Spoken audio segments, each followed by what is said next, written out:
مساء الخير على اجمل متابعين في الدنيا، وحشتوني. النهارده هنعمل مع بعض الكفته الجباره اللي انتوا شايفينها دي، بدون فحم، بدون تعب، بدون جهد. لو محتارين تعملوا ايه في رمضان، دي اجمل كفته هتعملوها زي المحلات، واجمل كمان زي تكات المطاعم واسرارها.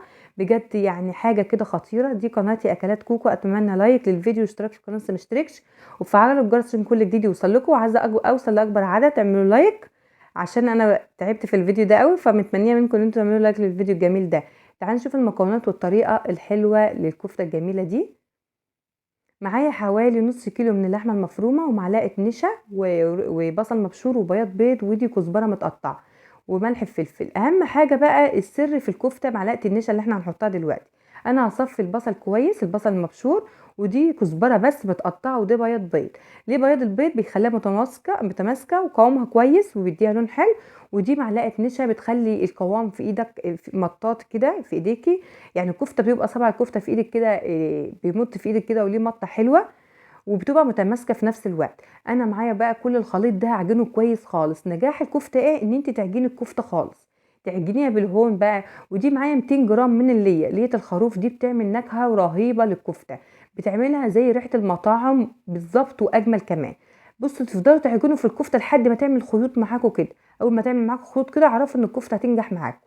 ومعايا ميه البصل اللي انا خدتها، هعمل عليها معلقه صلصه كده، احط عليها معجون من الصلصه معلقه، وافضل ادوبهم معاهم معلقه من السكر، عشان ايه؟ تدي لون كده للكفته من بره، لون كده حلو بريق كده ولامع. معايا معلقه السكر ده ادوبها مع الصلصه وميه البصل، وابتدي بقى ايه معايا الخله دي، هبتدي احط اصب عليها. ودي شبكه عندي والصينيه، احط اتنين كده مع بعض، وابتدي بقى ايه اصبع كده. ابتدي احط كده واضغط بايدي الاتنين، اضغط بصوابع ايدي الاتنين اللي من فوق، اضغط اعمل الشكل بتاع المحلات اللي بره.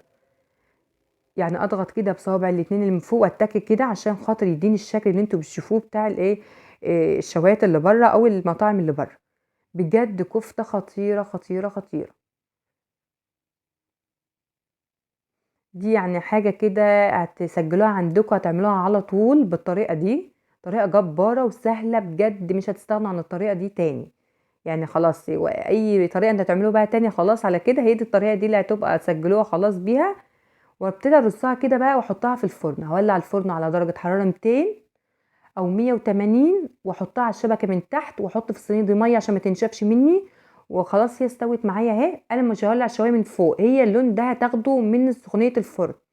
شايفين الكفته وجمالها؟ بجد حكايه حكايه، بجد تحفه.